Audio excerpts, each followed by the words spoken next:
오늘 ASM의 실적 발표가 났었거든요. 네, 2분기 어닝 서프라이즈를 냈는데 5% 넘게 주가가 하락했습니다. 예상치보다는 잘 나왔지만 하지만 주가는 오히려 지금 하락 중인 모습이라서 사람들이 지금 의아해하거든요. 내용들로 보면은 그래도 나쁘지 않았었거든요. 다른 이유들이 있습니다. 그래서 그걸 말씀드리려고 하는데요. 이렇게 탄탄한 기업들도 주가가 떨어지는 상황. 반도체 기업들 ASM일 뿐만 아니죠. 지금 여러 반도체 기업들이 주가가 쭉 내려가고 있는데 반도체 주식을 사람들이 쉽다라고 생각하는 경우가 많아요. 코로나 이후에는 그렇게 생각하시는 분들이 많은데 그 이전에 반도체 주식 하신 분들은 알지만 정말 어려운 주식이 반도체입니다. 사이클도 타야 되죠. 기술력도 경쟁사를 이겨야 되죠. 가격 싸움도 해야 할 줄 알아야 되죠. 물량 증설 타이밍도 잘 맞춰야 되죠. 스마트폰이라던가 AI, 데이터 센터 같이 새로운 수요도 계속 들어와줘야 되고 이걸 잘해도 마지막에 정치적인 이해가 맞아 떨어져야 오르는 게 반도체 주식인데 반도체 주식은 제가 느끼기에 바이오 다음으로 어렵습니다.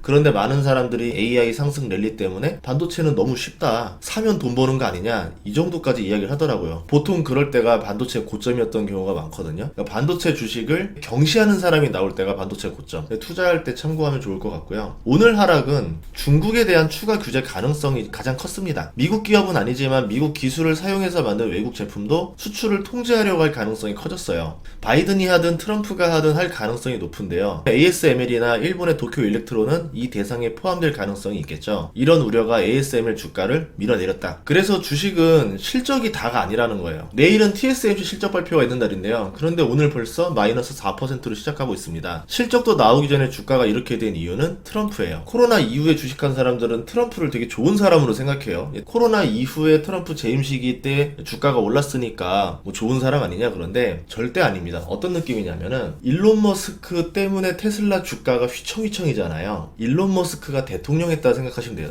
세계를 아우르는 미국 대통령의 일론 머스크였다. 일론 머스크가 맨날 트위터로 한마디를 할 때마다 전 세계 증시가 휘청휘청인다. 그게 트럼프였었습니다. 그러니까 일론 머스크가 트럼프의 후원도 하는 거고 트럼프랑 비슷한 벤스가 부통령 후보에 있는 거고 지금 이런 상태잖아요. 앞으로 말 한마디에 증시가 휘청이는 불확실성이 엄청 늘어날 거예요. 제가 월가라면은 현금 비중을 서서히 늘려나갈 것 같아요. 이번 주말에 벌어진 총격 사건을 계기로 트럼프는 바이든을 누르고 압도적인 지지를 받게 됐습니다. 이제 시장은 트럼프 입김에 휘둘리기 시작했죠. 그 총격 사건이 없었다면은 트럼프 발언에 휘둘리는 거는 꽤 나중이었을 건데 이제 대선 리스크가 다가온 거죠. AI 때문에 올랐던 반도체 기업들은 이제 트럼프의 첫 발을 맞은 거예요. 향후에 트럼프가 어떤 말을 하는지에 따라서 계속 휘청일 겁니다. 아마 주식하다가 못해먹겠다 할 때까지 아마 만들 거예요. 이제 트럼프 리스크가 시작됐기 때문에 수익이 좀 많이 난 주식이 있다 그러면은 어느 정도 수익 실현을 해놓는 것도 나쁘지 않습니다. 트럼프는 대만에 대해서 바이든이랑 생각이 달라요. 중국을 압박하는 정책들, 관세 규제를 하는 거는 일관성이 계속 있었는데 대만에 대한 해석이 다르죠. 해석이 같을 수는 있겠지만 사용법이 달라요. 바이든은 대만을 지켜주겠다. 대만 건들면 너희 죽어 이러면서 지켜주는 엄마의 느낌이었다면은 트럼프는 장사꾼의 이미지로 왔죠.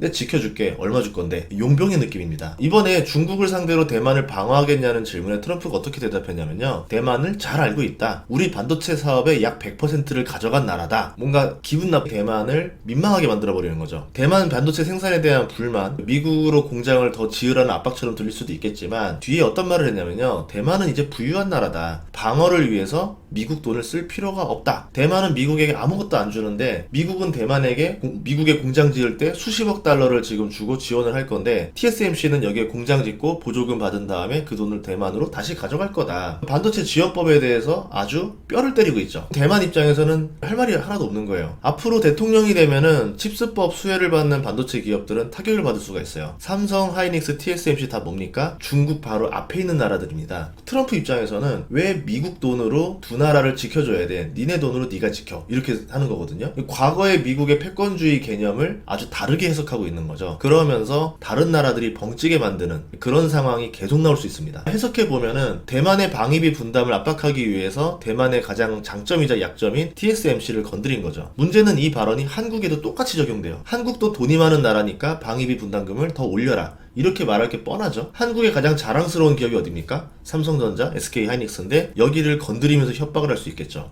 반도체 지원법뿐만 아니라 IRA까지 건드릴 수 있는데요. 전기차에 대한 불만, 태양광에 대한 불만으로 표시할 수가 있습니다. 그러면 우리나라의 또 다른 기업들, 2차전지 기업들, 태양광 관련 기업들이 또 불똥을 맞을 수도 있겠죠. 강도 높은 조건이 해당되면 보조금을 준다던가 아니면 보조금을 축소시킨다던가 이런 것들도 염두해야 되겠죠. 실제로 건드리지 않는다 하더라도 정말 건드릴 것처럼 말은 할 거예요. 그러면 주가는 반영될 수밖에 없거든요. 그래서 굉장히 변동성을 많이 가져갈 거다라고 예상이 되고, 설마 미국이 그렇겠느냐라고 말하시는 분들이 있는데 미국은요, 그렇다면 그런 나라인 거예요. 법과 소송이 필요가 없습니다. 우리가 미국을 패권국이라 부르는 이유가 뭐냐면 미국이 곧 법이거든요. 그렇게 표시를 하지 않았었던 거죠. 되게 젠틀하게 표시했던 건데 트럼프는 그냥 그거를 그대로 말하는 거예요. 내가 법인데 어쩌라고 이렇게 들어가는 거죠. 그러니까 다른 나라들이 할 말이 없는 거죠. 벙쪄버리는 게 그런 이유입니다. 트럼프랑 벤스가 만난 게 이제 극에 극을 더해준 거죠. 벤스는 중국의 더 강한 기술 규제를 원합니다. 그러면은 반도체, AI 관련 규제가 더 강화되겠죠. 중국의 수출길이 더 많이 막힐 겁니다. 지금은 삼국을 우회해서 들어간다던가 다운그레이드해서 들어간다던가 이런 게 됐는데 그거를 못하게 할 수도 있어요. 관세도 모든 국가는 10%로 하겠다, 중국은 60%까지 추진하겠다 이런 얘기를 하면서 미국의 산업을 보호하겠다. 그러니까 결국 트럼프 입장에서는 미국에 돈 되는 거면 하고 안 되면 안 할 거야 라는 거죠. 마치 대통령 자리가 아니라 미국이라는 기업의 CEO가 된 것처럼 행동할 겁니다. 그 과정에서 미국에 대항하는 기업 라이벌 중국이라는 기업을 고사시켜버리겠다, 이런 전략을 쓴다는 거죠. 이런 기조를 보면은 대선 전에 연준 보고 금리 인하를 하지 말라는 경고도 이해가 가요. 금리 인하를 하면은 중국은 환율이 안정되고 인플레가 잡힙니다. 부양책도 쓸 수 있어요. 그러면 중국 경기가 살아나겠죠. 지금 고금리가 누구에게 총구를 겨누고 있는지를 뜻하는 말이에요. 트럼프는 중국과 전쟁 없이 중국의 항복을 받아내려고 하는 것 같은데 트럼프 재임 기간 동안 보면 전쟁이 없었어요. 외교와 협박으로 패권을 유지했습니다. 오히려 그게 더 싸게 먹힌다라 생각하는 것 같고, 중국을 고강도로 압박해서 차마 전쟁할 생각도 못하게 만들고 총성 없는 승리를 만들려는 모습입니다. 그 과정에서 경제가 희생될 가능성도 있겠죠. 하지만 지금 연준은 파월 의장이 쥐고 있는데요. 파월 의장이 올해 바이든에게 유리한 발언들을 하고 있는데 과거에 트럼프가 내가 대통령 되면 파월 해임시킬 거야 이런 말을 했었거든요. 근데 이번에는 어떤 말을 하냐면은 파월의 임기를 보장할 테니까 금리를 내리지 말고 옳은 일을 하라고 주문합니다. 옳은 일이라고 하면은 연준의 독립성을 말할 수도 있겠죠. 한마디로 연준 보고 정치에 휘둘리지 마라, 독립성을 지켜라 이렇게 말을 하는 거거든요. 그러면 파월 입장에서는 정당성이 생기는 거죠. 백악관의 압박을 받지 않고 연준의 독립성을 유지하면은 나중에 트럼프가 임기를 보장해주겠다, 명분을 던져준 겁니다. 그리고 재무장관으로는 제이미 다이먼을 고려 중이라 말하는데,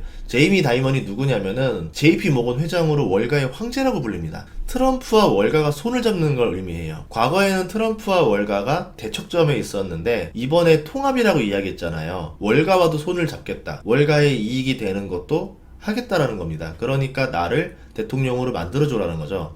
보통 이렇게 통합을 강조할 때는 어떤 뜻이냐면요, 정말 이를 가른 거예요. 트럼프가 저번에 대통령 선거 떨어지고 나서 진짜 열받은 거죠. 무슨 수를 써서라도 확실하게 대통령이 돼야 되겠다. 그럼 대통령이 되고 난 다음에 행동이 어떨까요? 과거보다는 더 매운맛으로 바뀌어 있겠죠. 그게 조금 우려가 됩니다. 다이먼은 고물가와 고금리가 장기화될 거라 경고하면서 금리 인하를 반대하는 인물이에요. 파월의 금리 인하를 막을 수 있는 인물이기도 합니다. 대선 전까지 파월이 금리를 내리지 않고 트럼프가 대선에 당선된다면은 다이먼이 금리를 내리지 않도록 연준을 압박하겠죠. 그러면 이게 목표가 뭐냐? 아시아 경제 위기를 유발하려는 모습일 수도 있어요.